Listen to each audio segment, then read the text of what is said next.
the dust hasn't settled. Okay, so there was a 66, not even a 61, which is the pinnacle slab side suicide door convertible. There was like a teal 66 sold for $1 million. Every other Lincoln was 390 to 500 grand. 2 years ago, they were 100, 150, because after the entourage, they peaked and then they fell off. All of a sudden, now they're back. So now you watch Palm Beach, Barrett Jackson, the new auction they're doing in Ohio. Everyone's going to be bringing suicide door Lincolns again. So this turquoise one does $1 million. Like, what the hell? Well, a day or two after the auction, pictures come out on the internet of that car. Somebody got underneath the car. The underneath the car is a mess. It wasn't a frame off. It's just like they sprayed it with undercoating. You can see, surface rust. I mean, not rotted out, but it wasn't a nut and bolt taken apart car. It was just had a Coyote motor dropped into it, killer interior, killer paint done. The guy bought that car 2 months ago for 95 grand, did a detail on it and sends it to the auction and makes $1 million on it. Now, everybody that blew up the internet about how rough the car was underneath, now we don't know if the guy that bought it backed out of it. We haven't heard yet. I called my contact at Barrett and she couldn't tell me. She goes, Joe, she goes, no, it was marked as a sale. So that tells me either the guy backed out and didn't buy the car, but Barrett made the seller whole, because they will. Barrett's one of the few auction companies, and I had years ago, Palm Beach, some guy came in and bought 10 cars. Never paid for any one of them. 4 of them were mine. And that was 140 grand worth of cars. And I didn't find out about it till the next auction. I saw the cars show up, and I was like, oh, I said, the guy's reselling them. He goes, no, Joe. He goes, the guy in Palm Beach that bought, he goes, he never bought them. I said, I got paid. He goes, yeah, Barrett made you and everybody else whole. He goes, they'll make the seller whole, send the car to the next sale, and just get rid of it.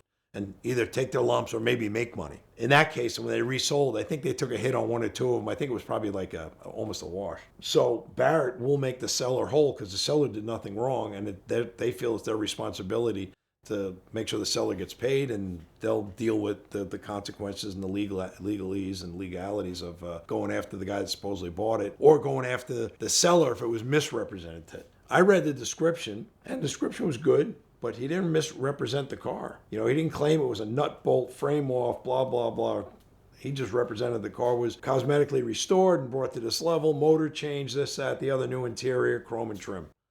So I think the seller's okay, but the buyer could have looked and said, oh, this is not $1 million car. I'm not paying for it. But the insanity of Resto-mods now, that Resto-mods do more money than restored cars. And I told that to Jason. I said, we could have put a set of 18s on this Mustang, slammed it on the ground, put an EFI on it, left the big block in it. I bet the car would have did $500,000, because it was a real Chevy that's now a Resto-mod. Nobody does that to a real Shelby. So he looked at me, he goes, that may be something to do for the future. I said, this Resto-mod thing, this bubble could be bursting after this auction, because everything was 300-400 grand on Saturday. Corvettes were insane. My buddy John Shope, he built 2 killer Corvettes that did really well, but it was insanity. Blazers were slightly off, but they've been slightly off because Broncos have been up. And some of those Broncos that brought some crazy money, they weren't worth that kind of money. I mean, you looked at them, they were nice, but they were like, that's it. There were ones that they were doing the same amount of money. This one maybe was a 100 grand build. This one was probably a 300 grand build, and they both sold for 350 a piece. Didn't matter. They just had to look good. It was the combination of, and I've said this for years, and I've had this discussion with Craig and Carolyn Jackson many times. Scottsdale is controlled price-wise by weather, which is key, and how Mecum does the week before in Kissimmee. That sets the mark for the season. Mecum, $432 million. He made more money gross-wise on that sale in Kissimmee this year than every auction combined in Monterey last year, and that was a phenomenal year in Monterey last year.